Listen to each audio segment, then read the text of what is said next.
Et que poète bande de vous, j'espère que vous allez bien. Bon, j'ai sorti tous mes yoïs. Voilà, je l'avais promis, petit pour vous montrer un petit peu. Bon, je sais pas. J'allais dire, j'en ai pas des milliers des cents mis bout à bout sur le bureau, ça fait quand même beaucoup.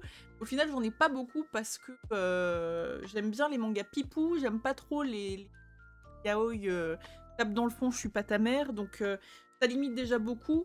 Et j'aime bien quand il y a un minimum d'histoire, et c'est vrai que c'est un truc que je reproche aussi aux fois, c'est que c'est pas en termes de story, j'en ai déjà lu certaines où je trouvais que c'était incohérent, ou enfin bref, après les couleurs, hein, vous me direz. Euh, Chacun son truc. Bref, donc je vais essayer de vous faire un petit tour, un petit peu de CED. N'hésitez pas si après de votre côté vous voyez qu'il y a des trucs qui pourraient me plaire à mon conseil. Voilà, ça peut être cool. Alors j'ai pas que des trucs totalement pipou, dans le sens où j'en ai quelques-uns qui sont un peu durs, mais pas dans le sens ça cravache sec, dans le sens où il y a un bon petit côté psychologique dedans, ce que je trouve très très cool du coup. Et puis il y a des choses qui sont beaucoup plus connues et que probablement vous ferez ah ouais mais ça on connaît. Bref, voilà, on est totalement parti. Alors, je vais pas vous faire une chronologie parce que j'y arriverai pas, de genre qu'est-ce que j'ai acheté en prom, c'est tout. Mais on y va tranquillou, voilà, dans l'ordre de ce que j'ai devant moi. Donc dans un premier temps, on n'est pas sur du pipou, mais on n'est pas non plus sur du tape dans le fond. Là, c'est vraiment parce que j'avais vu l'animé et j'avais trouvé ça trop bien. J'avais trouvé une occasion sur Vinted. J'ai l'intégrale en 7 tomes de Love Stage. Donc en gros, c'est l'histoire d'un mec du showbiz qui va tomber amoureux d'un petit gars entre guillemets lambda. Et c'est très rigolo. Voilà, j'avais trouvé ça très marrant. Ils sont souvent en occasion. Donc n'hésitez pas, ou comme je disais, n'hésitez pas à vous faire l'animé, parce que l'animé est très très cool. Voilà, je vous lis le pitchou. Je vais vous faire ça, tiens, je vais vous lire les pitchous, comme ça vous pourrez vous faire une idée. Un père chanteur, une mère actrice, un grand frère leader de groupe. Voici la très célèbre famille d'artistes dans laquelle est né Izumi Sena, le seul membre de sa famille à être un étudiant ordinaire et qui est un otaku.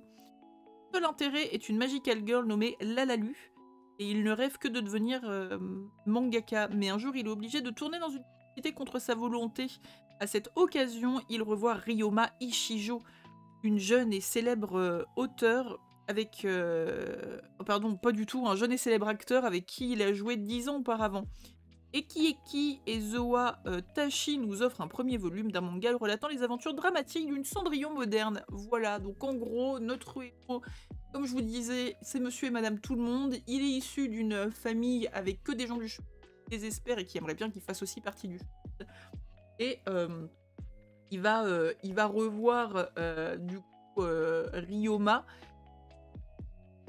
Il a ou vous un culte sans merci à Izu. Et puis voilà, c'est rigolo. C'est juste rigolo, il y a des passages pipou, il y en a d'autres qui sont un petit peu raoult, mais on reste sur ce que j'appellerais du manga soft. Après, des one-shots, il y a 2 auteurs que j'aime beaucoup et qui font quasiment que des one-shots, c'est Ringo Yuki. Bon là je vais pas vous lire tous les... Mais Ringo Yuki, c'est doux ce qu'elle fait, tellement mimes. Donc elle a fait Les âmes perdues, qui est un de mes préférés. Goodbye Liliac. Non, en fait j'ai menti, celui-là mon préféré. Tamayura. En fait, c'est tellement cute. Et donc ça c'est chez Anna Collection. Je n'ai pas dit We Love Stage, c'est chez Teifu Comics. Et elle en a fait 2. Chez Teifu, c'est Konshoku Mélancolique et The First Love Melt in Ultramarine. Paf, voilà. Donc si vous aimez les petites histoires toutes, je ne peux que vous conseiller Ringo. C'est une des seules autrices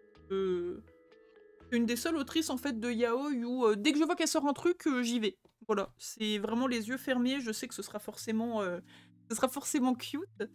Et le deuxième auteur que je suis aussi, qui fait pas mal de one shot, mais pas que pour. Alors là, j'ai pas regardé s'il y avait d'autres trucs de lui, mais c'est Nagisa Furuya, auteur donc des 2 lions, un one-shot, et Anna Collection.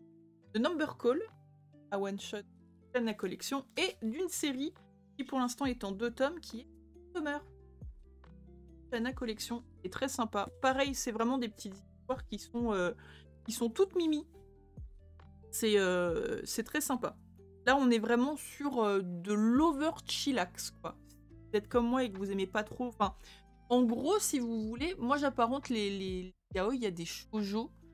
En tout cas, dans ma consommation, dans ma lecture de yaoi, et il y en a que j'apparenterais plus à des seinen, dans le sens un peu psycho. Enfin, et encore, je dis ça, ça me gonfle les classifications, ça me gave les guéguerres. Oh, on veut plus de shoujo, on veut plus de... On veut plus... En fait, les couilles, il y a un manga, il est bien ou il est pas bien, et puis... je m'en tamponne, mais pour le côté psycho, voilà, j'aime bien. Et en même temps, j'aime bien avoir des romances juste toutes pipou, comme certains shoujo peuvent me faire kiffer, en mode... j'ai juste l'impression d'avoir 10 ans, des papillons dans le ventre. Premier amour, c'est trop mimes. Ensuite, un qui va être beaucoup plus connu par la plupart d'entre vous, et si vous ne connaissez pas, déjà regardez l'animé parce que les musiques sont incroyables, mais lisez le manga, c'est bien entendu Given. J'attends le tome 7 qui est repoussé encore et encore et encore tout le temps. Donc on est chez Taifu Comics. Si jamais il y a des gens qui ne connaissent pas, je vais vous lire le pitch tout. Sa voix m'a transpercée, elle est en moi. C'est une arme létale, une arme folle. Unuyama est un lycéen féru de guitare et de basket. Seulement la passion qui l'anime semble s'être éteinte pour laisser place au quotidien morne rythmé par de simples siestes. Un jour, il tombe sur Mafuyu, et qui s'est endormi à l'un de ses endroits favoris. Une superbe guitare Gibson serrée contre lui. Ce dernier le supplie alors de la réparer et de lui apprendre à en jouer. Si Uenoyama refuse catégoriquement au début, il finit par l'aider et va même jusqu'à l'intégrer dans son groupe. Il découvre derrière la candeur de Mafuyu un talent incroyable et bouleversant. Malheureusement, ce dernier est également hanté par un lourd traumatisme qui empêche de s'exprimer pleinement. C'est trop bien, voilà. Et pour le coup, comme je vous disais, la musique est vraiment cool, les personnages sont hyper attachants, et ouais, il y a du chial en fait, hein. Juste, il n'y a pas d'autre mot. Fleur. On est encore une fois chez Taifu Comics. Next. Alors, un des mangas qui m'a fait partir, entre guillemets, ou donner envie tout le monde de découvrir le yaoi, c'est L'étranger de la plage. L'étranger de la plage qui est à la base un petit one-shot qui nous relate les aventures de Shun et de Mio. Deux petits couples là trop mignons, mais en tout cas comment ils vont se rencontrer, et qui a été suivi par la suite par L'étranger du Zéphyr, qui est pour l'instant en 4 tomes et fini, il me semble. C'est vraiment trop mimes. Trop mime. Donc pareil, hein, on est sur quelque chose de pipou. Il y a quelques scènes, voilà, mais c'est vraiment... on voit pas grand-chose. C'est ancré dans l'espèce de vie quotidienne des persos. C'est beau, c'est rafraîchissant. Ils sont sur une petite île, les décors sont jolis. C'est vraiment, il y a toute une ambiance autour de ce manga. Je trouve que c'est frais. Alors autant j'ai adoré L'étranger de la plage et L'étranger du Zéphyr, j'ai lu un ou deux one-shots qu'avait fait l'auteur, donc Kana. J'ai pas aimé du tout. Voilà. Donc, des fois ça match, des fois ça ne matche pas. Et vraiment, ouais, L'étranger du Zéphyr et L'étranger de la plage, je vous le recommande à 10 000%. Même si à la base vous lisez pas spécialement de yaoi et que vous voulez regarder un petit peu, on est sur de l'oversoft et c'est vraiment mignon. Un autre manga que j'avais adoré, je vous ai pas lu le pitch, pardon. Attendez, je vous ai pas lu le pitch. Donc Shun Hashimoto, gay, est écrivain en armes, tandis que Mio Shibana est un lycéen mélancolique, passant son temps à regarder la mer. Ils se sont rencontrés il y a de ça 3 ans sur une plage d'une petite île d'Okinawa. Plus les jours passaient, plus les deux jeunes hommes se rapprochaient. Cependant, Mio ne tarde pas à devoir quitter. Et lorsqu'il revient, après 3 longues années de réflexion, il se rend directement chez Shun pour lui avouer qu'il... Et de son côté, le écrivain a bien du mal à faire le premier pas vers une relation amoureuse. Voilà, parce qu'à la base, Shun ne sait pas spécialement qu'il est attiré par les hommes, il est juste attiré... Non, c'est ça. Mio ne sait pas spécialement qu'il est attiré par les hommes, mais par contre, il va être attiré par... non pas par les hommes, mais en tout cas par Shun. Shun est en problème avec les prénoms. Mais c'est trop mignon. Voilà. Une autre série absolument incroyable qui est d'une softitude à toute épreuve, C'est Hidamari Gaki Koeru. J'essaye de dire ça bien, vous aviez vu. Donc, série finie, si j'ai bien compris en 5 tomes, et il y aura un espèce de spin-off qui arrive, quelque chose comme ça. Déjà, les tomes sont de toute beauté, ok. Et là, on va être sur une romance qui va traiter de handicap, puisque on a un de protagonistes qui est atteint de surdité. Et ça a toute son importance dans cette histoire, parce que on va avoir non seulement déjà une histoire d'amour qui est totalement cute, et surtout une histoire d'amour qui va avoir des freins et des difficultés liées à la surdité d'un des deux, parce que bah il a pas la même compréhension des choses, il a pas le même groupe d'amis, il y a des il doit s'adapter. C'est à la fois mignon de par leur relation et c'est à la fois hyper éducatif, je trouve, parce qu'on apprend pas mal de trucs et c'est vrai qu'il y a des choses. Alors moi j'ai pas spécialement de personnes atteintes de surdité dans mon entourage, et du coup, c'est vrai que contextuellement, il y a des situations où on se dit ah ouais, c'est vrai que ce serait bien d'y penser à arriver. Non, vraiment. Voilà. Enfin, de toute façon, tous ceux que j'ai, globalement, je les adore. Ceux que je n'aimais pas spécialement, je les ai revendus. Donc bon, je vais être à chaque fois. C'est trop bien. De quoi ça nous parle? Atteint de surdité et souvent incompris par son entourage, Kohei a préféré prendre ses distances avec les autres. Grâce à sa rencontre avec Taishi, un étudiant de la même université que lui, le jeune homme apprend à s'ouvrir au monde et à être plus optimiste. Les sentiments de Kohei, éprouvent pour son nouvel ami, vont évoluer au fil de temps et devenir si forts qu'il ne pourra plus les garder pour lui. Un malaise s'installe petit à petit entre les deux jeunes hommes, mais il semblerait que le destin n'en est pas encore terminé avec eux. Retrouver le quotidien plein de fraîcheur et de tendresse de ces deux amis qui cherchent leur voie et que tout semble rapprocher. Vraiment, c'est...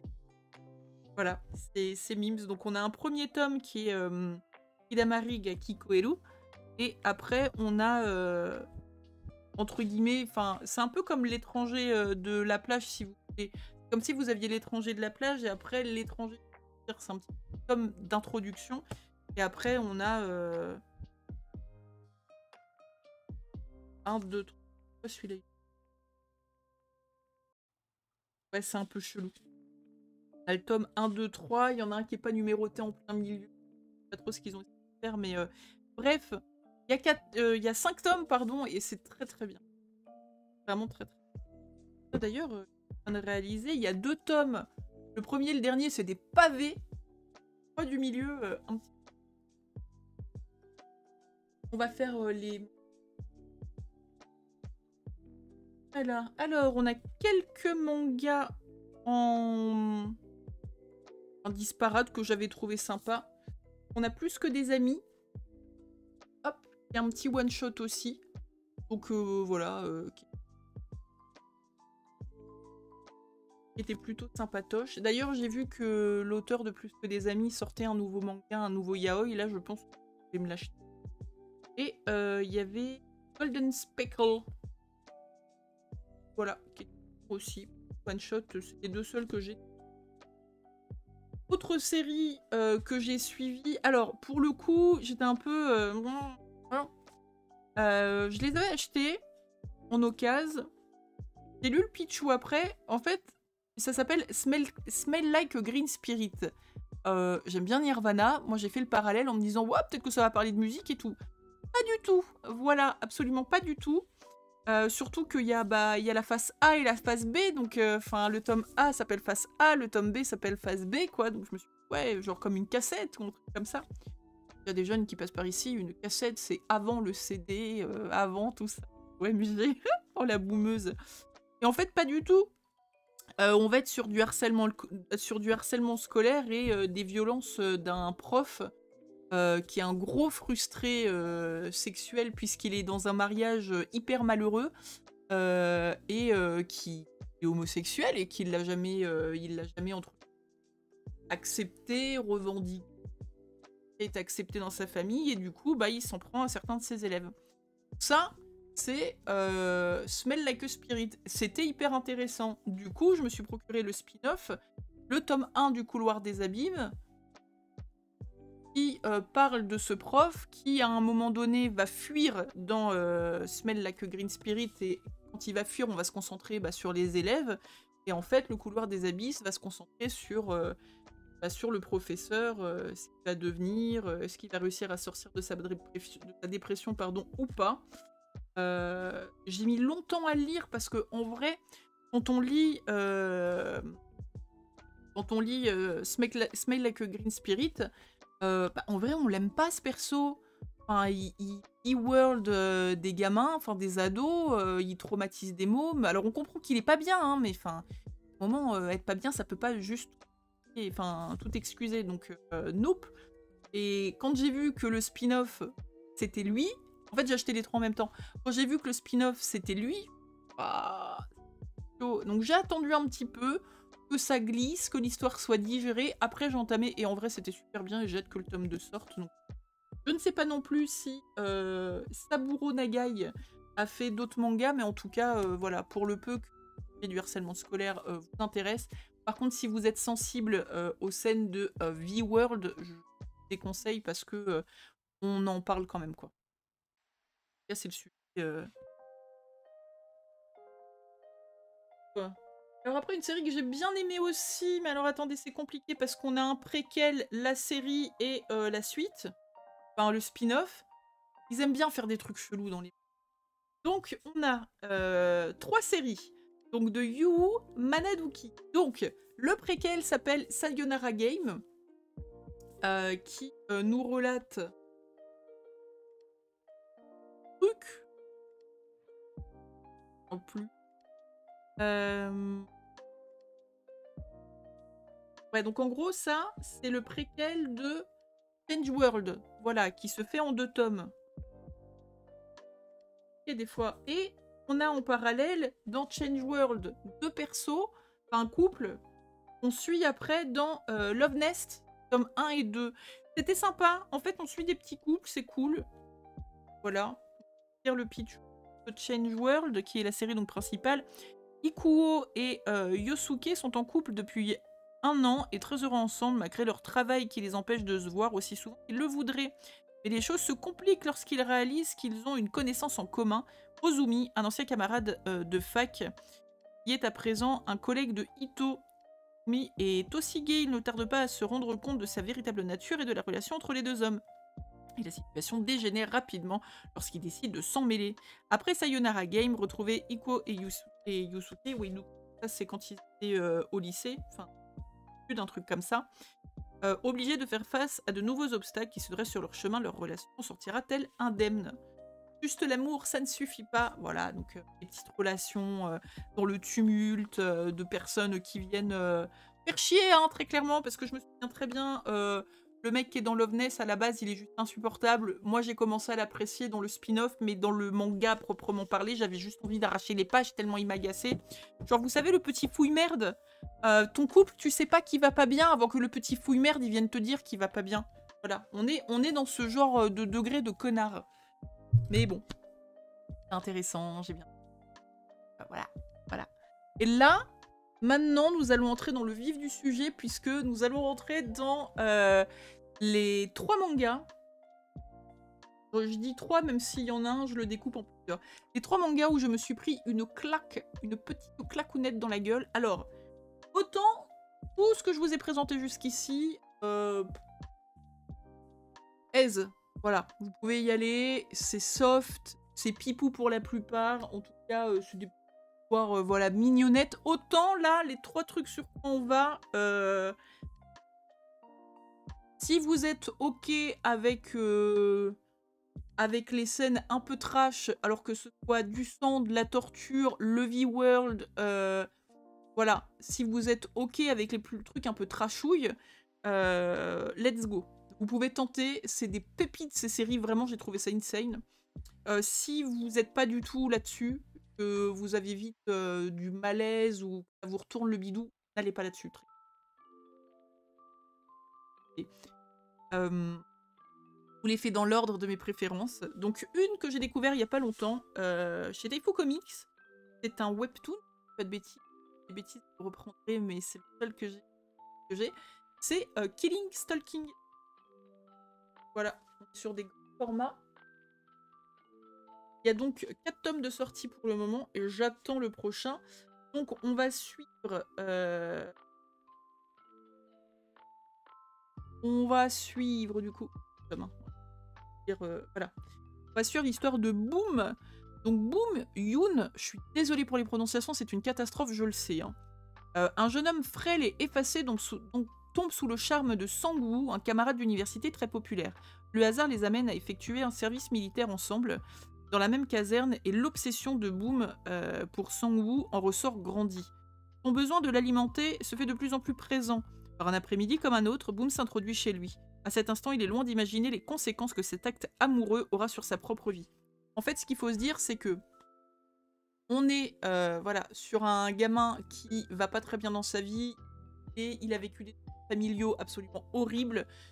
Il s'est amouraché d'un mec qui a l'air bon chic, bon genre, mais de ouf, il présente bien devant tout le monde. Sauf que bah, c'est un peu un assassinateur psychopathe, voilà. Donc en fait, le pauvre va se retrouver... Ça, je vous raconte les premières pages. Hein. Enfin, il n'y a rien qui va plus loin que... Allez, on s'en rend compte quand?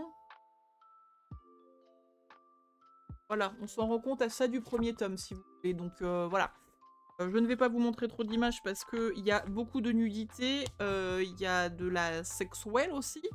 Mais en gros, bah, ça va devenir... Boom va devenir sa chose. Voilà. En gros, il va être... Enfin, alors, j'ai discuté avec quelqu'un, c'est sympa parce qu'on n'a pas du tout la même interprétation de la chose. Moi, ce que j'en comprends, c'est que Boom est amoureux de Sang-woo et que du coup, il va osciller entre l'envie que Sen-woo tombe amoureux de lui et ce qui lui fait miroiter parce qu'il veut pas être tout seul, qu'il a besoin d'avoir un sentiment d'appartenance et d'avoir l'impression d'être important pour quelqu'un. Mais en même temps, il va développer le sentiment qui est totalement humain de se dire « What the fuck, qu'est-ce qui se passe? Je suis enfermée dans une maison avec un mec qui... des gens, au secours, laissez-moi sortir. En plus, il m'arrave la gueule. » Enfin, horrible. Donc en fait, on a vraiment un yo-yo entre Boom qui essaye de faire un pas vers Sang-woo quand il est à peu près sympa et puis de se dire ah peut-être que, et Sang-woo qui le rejette, Boom qui du coup reprend peur, veut essayer de se barrer, etc. etc. On est vraiment dans une dynamique super vicieuse et malsaine avec bah voilà entre eux déjà la relation entre les deux elle est horrible, mais en plus de ça il y a des personnes extérieures qui vont qui vont faire que Boom est inhumanisé au possible, que il est inhumain au possible. Donc c'est vraiment trash, mais je trouve que c'est hyper intéressant dans la psychologie. Voilà, moi je trouve qu'on est un peu dans le syndrome du mec qui se fait kidnapper et qui tombe limite amoureux. Et voilà, c'est assez complexe et je trouve ça bien parce qu'on n'a pas, enfin pour en avoir discuté comme je disais avec quelqu'un, pas du tout la même interprétation de la lecture, je trouve ça hyper intéressant et j'ai beaucoup aimé. Voilà, donc j'attends de tome 5 et je sais pas combien de tomes, mais en tout cas d'avoir la suite. C'est sûr que j'ai bien. Ensuite, grosse claque, mais ce n'est pas mon top 1, je garde mon top 1 pour la fin. Grosse claque que j'ai découvert l'année dernière aussi, c'est In This World. Alors là, graphiquement, c'est beau de ouf. Bon, là, on a des scènes plus qu'explicites. On a du V-World beaucoup, mais, et c'est là où je trouve qu'il y a une grosse différence avec, comme je vous disais en introduction, les tapes dans le fond, je suis pas ta mère que je sais pas, et les tout. Enfin, tout. Il y en a plein des one-shots. Pas du tout. En gros, là, on est sur une enquête de fou furieux où le manga te balade de tome en tome, te retourne la tête en mode « Attends, j'ai bien compris. Non mais attends, machin. » C'est vraiment... Moi, j'ai été plongée dedans, mais genre... un film hollywoodien, quoi. Vraiment. C'est juste trop bien. Enfin... Je sais que je l'ai recommandé à une ou deux personnes qui n'ont pas accroché. Majoritairement, de ce que j'en ai compris, les gens étaient plutôt overhappés. D'ailleurs, pour ceux qui s'intéressent, pour l'instant, il y a 4 tomes sortis et c'est pas fini. Mais ils ont aussi sorti des tomes collector, donc en format, ils sont hyper jolis. Moi, je l'ai racheté. Vraiment, gros coup de cœur sur cette série. De quoi ça parle-t-il? On est sur le tome 1. Kazuya Asano est un profiler pour la police de Tokyo. Nuit après nuit, il fait le même cauchemar. Un homme dont il ne voit pas le visage le retient prisonnier et le torture tout en lui murmurant à l'oreille... Il lui murmure à l'orteil qu'il l'aime. Chargé d'obtenir les aveux d'un tueur en série, il voit la frontière entre le rêve et la réalité s'effondrer brutalement. Et en fait, voilà, on suit un profiler qui bosse pour la police et qui à un moment, même en étant très détaché de son boulot, il vit une relation pas bien, va se retrouver happé dans une histoire où il a zéro contrôle et où il va être littéralement à la merci d'un des psychopathes qu'il analyse d'habitude. Et c'est insane, vraiment, c'est oufissime. Grosse claque, gros coup de cœur. Encore une fois, si vous avez Tripou bien accroché, je vous conseille d'y aller. Sinon non, quoi. On est ni sur quelque chose de Tripou, ni sur quelque chose de psycho safe. Donc n'y allez pas si vous n'êtes pas dedans. Si par contre vous lisez et que vous aimez, sachez que il y a un spin-off, le tome 1 du spin-off Bad Company qui est préquel de This World, où là on est avec la mourette et tout, hyper cool. Et on a aussi, alors lui il est Mimi, enfin il est Mimi, genre pas il est mignon, enfin, il est mignon bien, mais on a une espèce de petite histoire en fait si vous voulez, donc Father Figure, dans le sens où hop vous allez avoir un côté romancé, et de l'autre côté on a In This World Story, New York Minute, First Do Not Harm, One of Their Night, de mon anglais absolument incroyable, où vous avez, en gros c'est pour ça, c'est ce que ça fait Mimi, vous avez mi-histoire, mi-histoire roman quoi. Et du coup c'est cool, bon je vais pas vous mentir, j'avais la flemme, j'ai pas encore lu le roman, ça viendra un jour.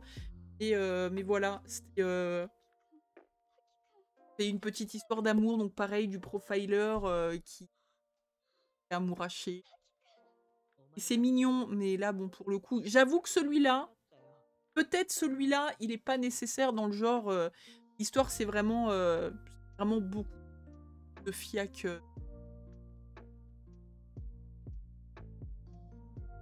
Donc bon, si dans tout le tas, il y en avait un que je ne conseillerais pas trop, en mode tape dans le fond, je suis pas ta mère, c'est peut-être celui-là où, bon, voilà, ça sera pas... Enfin, c'est qu'un demi, donc il n'y a pas vraiment le temps d'installer une intrigue de ouf, quoi. C'est juste vraiment, bon, bah... C'est mignon, parce que t'as lu le reste et que tu t'es attaché au personnage principal et que du coup, voilà, ça apporte de l'histoire. Je dis pas que c'est inutile, je dis juste que si tu tombes sur ce bouquin et que t'as pas lu le reste et que t'aimes pas les mangas tape dans le fond, je sais pas ta mère, le lis pas, c'est pas la peine, c'est pas la peine. Alors après, voilà, encore une fois, je dis ça, j'ai pas lu la partie romancée, ça se trouve, la partie romancée justifie totalement la partie côté. Bref, vous aurez compris, en tout cas, In This World et l'univers étendu, c'est vraiment de la balle.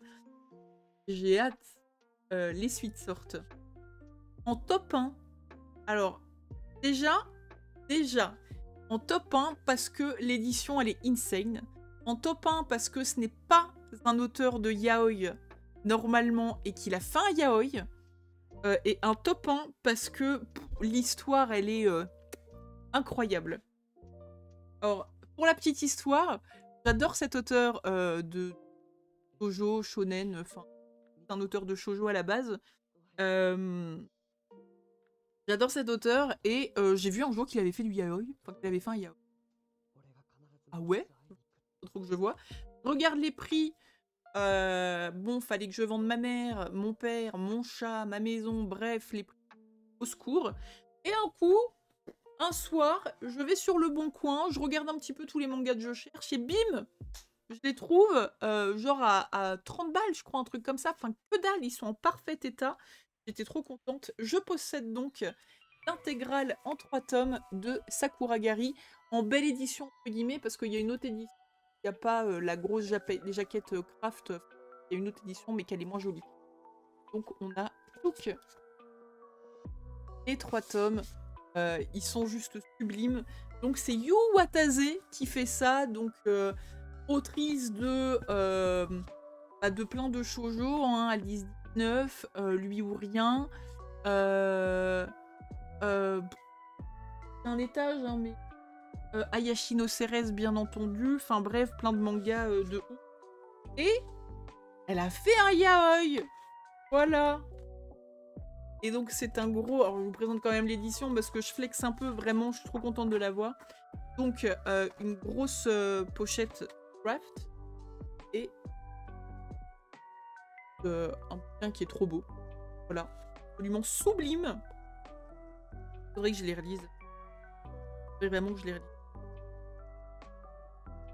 Alors on a des petites poches couleurs à chaque fois, bien entendu. Voilà, l'édition incroyable encore.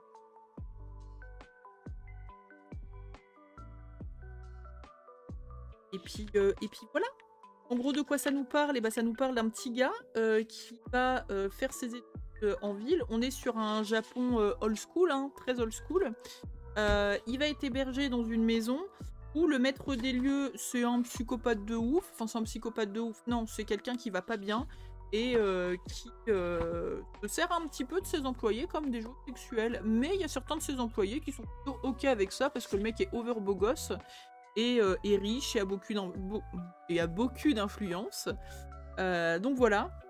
Et au fur et à mesure, alors au début ça va pas trop le faire, et puis bon, il y a une romance qui va s'installer entre le petit jeune et le maître des lieux.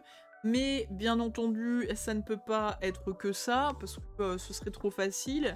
En fait, on se rend compte qu'il y a un lourd secret familial qui pèse sur les épaules du maître de maison, ce qui justifie, entre gros guillemets, parce qu'on a des scènes de V-World aussi là-dedans, et que pour moi, rien ne justifie, peu importe l'histoire, qu'on en vienne là, mais qui sont en tout cas dans la narration justifiés par le fait qu'il a des familiaux. Il y a un gros... comment dire, il y a des gros non-dits, il y a des gros... secrets, dont en l'occurrence l'existence d'une sœur. Et je ne vous en dirai pas plus parce que vraiment c'est un manga à lire si vous avez la possibilité de le choper. Et il y a tellement le trait de l'auteur, ça me fume en fait. C'est tellement stylax. Attendez, je vous trouve des planches on voit sans voir. Voilà, par exemple. On est totalement sur du Yu Watase.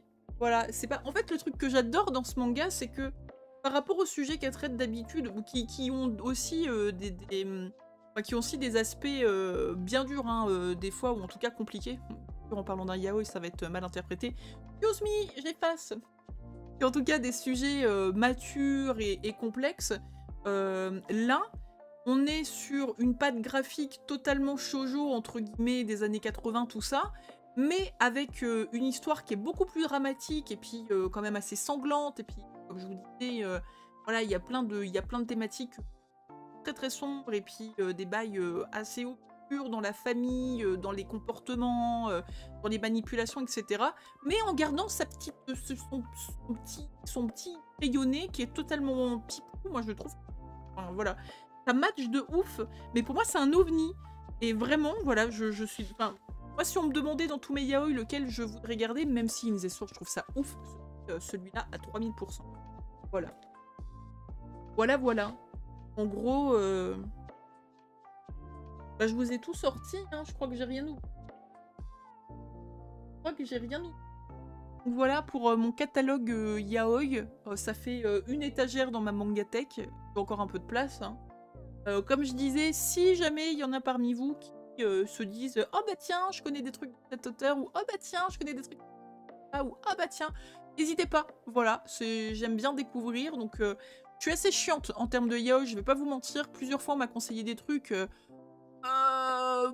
j'ai revendu, mais c'est pas grave en fait, je m'en fous. Maintenant, Anna Collection met pas mal de trucs d'occasion, il y a moyen de choper des yaoi pour 3,50 € sur le site d'Anime Store, donc let's go. Puis même auquel cas j'aime pas, bah il y en a des gars que je prends donner parce que pas de place de les finir. Donc voilou. Eh bien écoutez, j'espère que hors série vous aura fait plaisir, je l'avais promis, il est fait. Je suis désolée, c'est probablement très maladroit, mais je n'ai absolument pas l'habitude de ce genre de format. Surtout, je pensais que ce serait très concis, on est déjà à 35 minutes de... Donc merci si vous avez tenu jusque-là. Et puis je vous fais de gros bisous. On se retrouve très vite pour un achat manga et peut-être d'autres hors-série. N'hésitez pas à me demander d'ailleurs s'il y a des Alors si vous n'êtes pas en train de dormir devant la vidéo parce que je vous ai captivé comme une moule sur un rocher, bah, n'hésitez pas à me dire est-ce qu'il y a des sujets qui vous intéresseraient pour faire peut-être des petites vidéos à thème des fois comme ça. Voilà, n'hésitez pas.